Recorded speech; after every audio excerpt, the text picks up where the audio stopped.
கண்டைய தமிழ் கோவில் மரபுகளுக்கும் நவீன அறிவியலுக்கும் நடுவுல கற்பனைக்கு எட்டாத ஒரு தொடர்பு இருக்கு. இன்னைக்கு நாம அத பத்தி தான் ரொம்ப ஆழமா அலச போறோம். கண்டிப்பா. எந்த விதமான சடங்கு சம்பிரதாயமான அறிமுகங்களும் வேணாம், நேரா விஷயத்துக்குள்ள குதிச்சிடலாம். ஆமா, நீங்க இத கேட்டுட்டு இருக்கும்போது உங்களுக்கு ஒரு விஷயம் புரியும். அதாவது சண்டிகேஸ்வரர் அப்படிங்கிற ஒரு தெய்வத்தோட வழிபாட்டு முறைக்குள் ஒளிஞ்சிருக்கிற நியூரோ சயின்ஸ் அப்புறம் இயற்பியல் ரகசியங்களை தான் நாம இன்னைக்கு உடைக்க போறோம். இந்த ஆழமான அலசலோட முக்கிய நோக்கம் உங்களை வெறும் ஆச்சரியப்பட வைக்கிறது மட்டும் கிடையாது. இது எப்படி உங்க அன்றாட வாழ்க்கைக்கு பயன்படும் அப்படிங்கறத உணர்த்துறதும் தான். கரெக்ட். இப்போ முதல்ல இந்த சண்டிகேஸ்வரர் யார் அப்படிங்கிற அவரோட வரலாற்றை ரொம்ப சுருக்கமா பார்த்துடலாம். அவரோட இயற்பெயர் விசாரசர்மன். சோழ நாட்டுல செங்கலூர் அப்படிங்கிற ஊர்ல மாடு மேய்க்கிற ஒரு சாதாரண சிறுவனா அவர் இருந்தாரு. ஆனா அந்த சின்ன வயசுலயே சிவபெருமான் மேல அவருக்கு அப்படி ஒரு அதீத பக்தி. எப்பவுமே அந்த ஆற்றங்கரையில மணலால ஒரு சிவலிங்கம் செஞ்சு அந்த மாடுகள் தானாக சொரியன் பாலை எடுத்து ஆமா அந்த பாலை கொண்டு அந்த மணல் லிங்கத்துக்கு அபிஷேகம் பண்ணிட்டு உலகமே மறந்த ஒரு ஆழ்ந்த தியானத்துல இருக்கிறது தான் அவரோட வழக்கம். உண்மைதான். ஒரு நாள் இத பார்த்த அவரோட தந்தை யச்சதத்தன் பால் இப்படி வீணாகுதே அப்படிங்கிற கோபத்துல அந்த மணல் லிங்கத்தை கால்ல உதைச்சிடுறார். அப்போ அந்த சிறுவன் விசாரசருமன் தன்னோட சிவபூஜையை கலைத்தவரை தண்டிப்பதற்காக பக்கத்துல இருந்த ஒரு சாதாரண குச்சியை எடுத்து வீசினார். அது ஒரு மழுவா மாறி, அதாவது ஒரு கோடாரியா மாறி அவர் தந்தையோட கால்களையே வெட்டியது. இதுல ஒரு சுவாரஸ்யம் என்னன்னா, சொல்லுங்க. தன்னோட தந்தை அப்படின்னு கூட பார்க்காம அவரு காட்டின இந்த அதீத பக்தியை மெச்சி சிவபெருமான் அவருக்கு தன்னோட சிவகணங்களின் தலைவர் பதவியை கொடுத்து சண்டிகேஸ்வரர் அப்படிங்கிற பட்டத்தையும் வழங்குறார். இங்க ஆச்சரியப்பட வைக்கும் விஷயம் என்னவென்றால், என்னது இந்த அதீத பக்தியை நவீன உளவியல்ல நாம ரொம்ப அழகா ஃப்ளோ ஸ்டேட்ஸ் அல்லது டீப் ஒர்க் அப்படின்னு சொல்றோம். அதாவது ஆழ்ந்த உழைப்பு. ஓ, அந்த ஃப்ளோ ஸ்டேட். ஆமா, ஒரு வேலையில நாம முழுமையா மூழ்கி இருக்கும்போது சுத்தி என்ன நடக்குதுன்னே தெரியாத ஒரு நிலை. உலகமே அழிஞ்சாலும் இல்ல தன் சொந்த அப்பாவே தடுத்தாலும் தன்னோட கவனத்துல இருந்து சற்றும் சிதறாத அந்த மனநிலை இருக்குல்ல, அது ஒரு சாதாரண விஷயம் கிடையாது. இத நினைச்சு பார்க்கும்போதே ரொம்ப ஆச்சரியமா இருக்கு. இன்னைக்கு நாம வேலை செய்யும் போது நம்ம போன்ல ஒரு சின்ன நோட்டிபிகேஷன் சத்தம் வந்தாலே உடனே கவனம் சிதறிடுது. ஆனா அந்த சிறுவனுக்கு இருந்த லேசர் மாதிரி ஒருமுகப்படுத்தப்பட்ட கவனம், அந்த லேசர் ஃபோக்கஸ்டு டிவோஷன் நம்ம வேலைகளோ நம்ம நேசிக்கிற விஷயத்திலோ இருந்தா எப்படி இருக்கும்? வேற லெவல்ல இருக்கும். சித்தர்களோட தத்துவமும் இதத்தான் சொல்லுது. ஈகோ பந்த பாசங்களையெல்லாம் துண்டிச்சிட்டு நமது இலக்கோடு மட்டுமே ஒன்றிணைவது. கண்டிப்பா. சரி, இப்போ இதோட அறிவியல் பக்கத்துக்கு போவோம். நீங்க சிவாலயங்களுக்கு போகும்போது சண்டிகேஸ்வர சன்னதி எங்கே இருக்குன்னு கவனிச்சிருக்கீங்களா? அந்த கருவறையிலிருந்து அபிஷேக நீர் வெளியே வர்ற வடிகால் பகுதியான கோமுகிக்கு பக்கத்துல அவர் இருப்பார். ஒரு நிமிஷம், ஏன் கரெக்டா அந்த கோமுகிக்கு பக்கத்துல அவர் இருக்கணும்? சும்மா ஏதோ ஒரு இடத்துல வச்சிருக்கலாமே. இதுக்கு பின்னாடி ஏதாவது சயின்ஸ் இருக்கா? இருக்கு. இதுக்குள்ள ஒரு மாபெரும் இயற்பியல் இருக்கு. கருவறை அப்படிங்கிறது ஒரு உச்சகட்ட மின்காந்த ஆற்றல் மையம், ஒரு எலக்ட்ரோமேக்னெட்டிக் எனர்ஜி சென்டர்.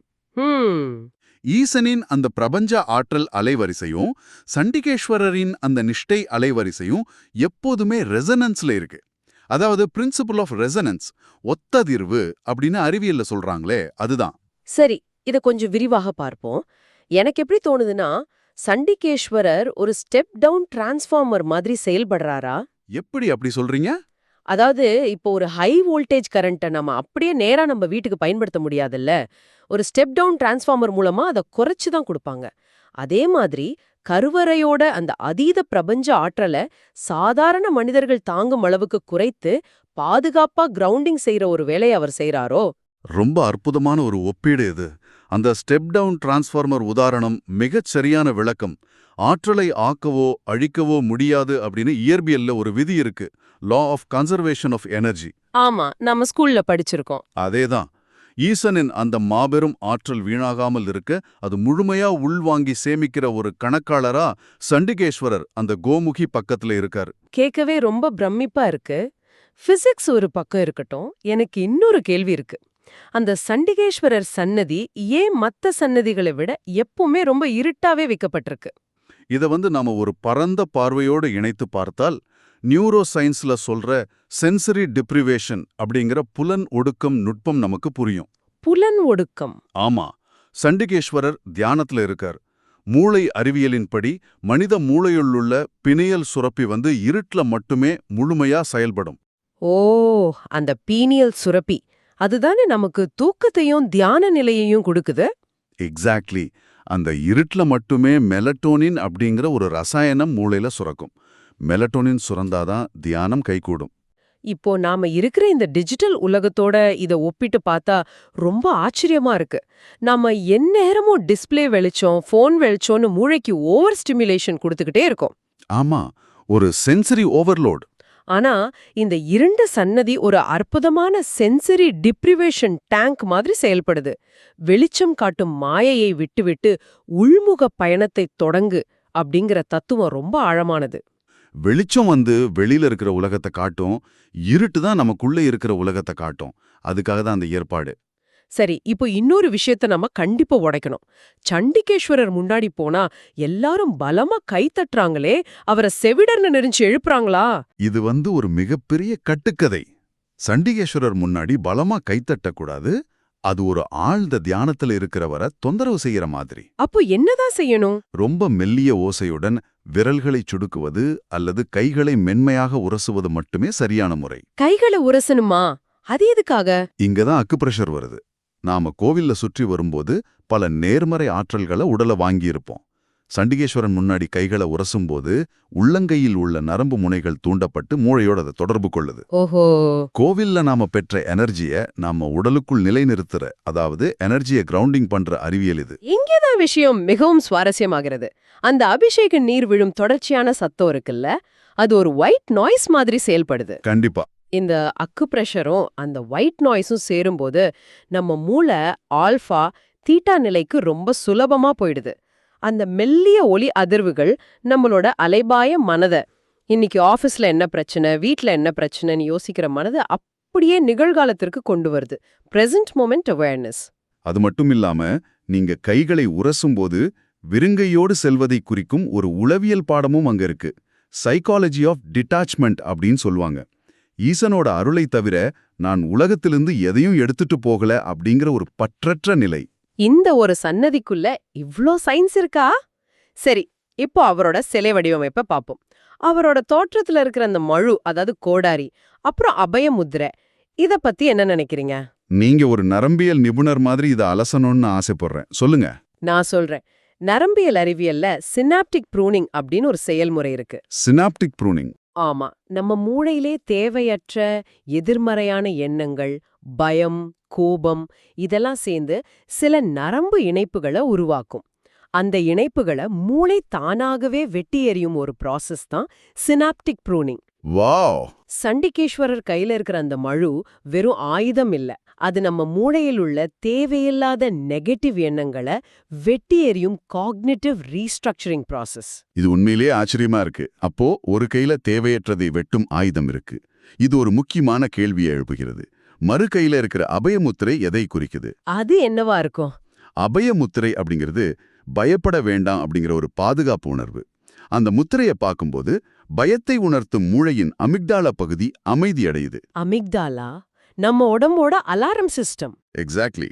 அமிக்டாலா அமைதி அடையும் போது கார்டிசால் அப்படிங்கிற மன அழுத்த ஹார்மோன் சுரப்பது தானாவே குறையுது. கார்டிசால் குறைஞ்சா நரம்பு மண்டலம் அமைதியாயிடும். பண்டைய கால சிலைகள் வெறும் கற்சிலைகள் கிடையாது, அவை மனித மூளைய ஹேக் செய்யற உளவியல் கருவிகள். இது நவீன மனநல மருத்துவத்திற்கு எவ்வளவு பிராக்டிக்கலான ஒரு விஷயம். அப்போ நீங்க சொல்றத பார்த்தா அந்த அபயமுத்திரை ஒரு நேச்சுரல் ஸ்ட்ரெஸ் ரிலீவர். ஆமா, எந்த ஒரு மாத்திரையும் இல்லாம வெறும் ஒரு வடிவத்தை பார்த்தே மூளையை சாந்தப்படுத்துற ஒரு அட்வான்ஸ்டு டெக்னாலஜி அது. ஆக இதற்கெல்லாம் என்ன அர்த்தம்? நாம இது வரைக்கும் பேசின விஷயங்கள் எல்லாம் ஒட்டு மொத்தமா வச்சு பார்க்கும்போது சண்டிகேஸ்வரர் சன்னதி அப்படிங்கிறது அடிப்படையில ஒரு பழங்கால உளவியல் ரீசார்ஜ் ஸ்டேஷன் அப்படின்னு தான் சொல்லணும். 100க்கு 100 உண்மை. உங்களோட ஈகோ, மன அழுத்தம், கவலைகள் அனைத்தையும் அங்கேயே விட்டுவிட்டு அமைதியின் அதீத பலத்தை உணர்ந்து திரும்புவதற்கான இடம்தான் அது. ஒரு அமைதியான இருண்ட இடத்துல நம்ம நிக்கிறோம். நீர் விழும் அந்த ஒயிட் நாய்ஸ் கேக்குது. மெல்லமா கைய உரசும்போது அக்யூப்ரெஷர் வேலை செய்யுது. மூளையில மெலட்டோனின் சுரக்குது. அமிக்டாலா அமைதியாகி கார்டிசால் குறையுது.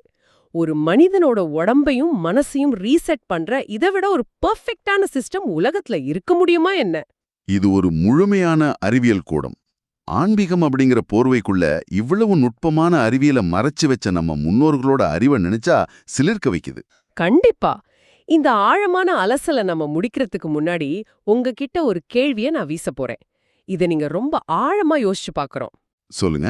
நீங்க இல்ல, நம்ம நேயர்களை சொல்றேன். இந்த ஒரு சிறிய இருண்ட சன்னதிக்குள் நமது நரம்பியல் அமைப்பையே வாம்பியக்கமாக தான் ரொம்ப பெர்ஃபெக்ட்டா டியூன் செய்யற இத்தனை அறிவியல் ரகசியங்கள் புதைந்து கிடக்கிறதென்றால், காலப்போக்கில் நாம படிக்க மறந்து போன மனித மனதை மேம்படுத்தும் இன்னும் எத்தனை பிரம்மாண்டமான உளவியல் ரகசியங்கள் நமது பண்டைய கட்டிடக்கலைகளுக்குள் உறங்கிக் கொண்டிருக்கின்றனவோ. ரொம்ப ஆழமான ஒரு சிந்தனை இது. அடுத்த முறை நீங்க ஒரு பழங்கால இடத்திற்கு செல்லும்போது அதை கொஞ்சம் மாற்றிக் கோணத்துல உற்று பாருங்கள். அந்த கற்சிலைகளும் இருண்ட சன்னதிகளும் உங்ககிட்ட பல ரகசியங்களை பேசலாம். இந்த ஆழமான அலசலை நாம இதோட நிறைவு செய்வோம். சித்தர்களின் ஞானத்தையும் நவீன அறிவியலையும் இணைக்கும் இந்த பயணம் இத்துடன் முடிவதில்லை. இந்த தேடலில் எங்களோடு தொடர்ந்து பயணிக்க மறக்காமல் நம் சேனலை சப்ஸ்கிரைப் செய்யுங்கள். உங்களுக்கான அடுத்த அரிய ரகசியம் இதோ திரையில் காத்திருக்கிறது. கிளிக் செய்து அந்த உண்மையையும் அறிந்து கொள்ளுங்கள். நன்றியூத்.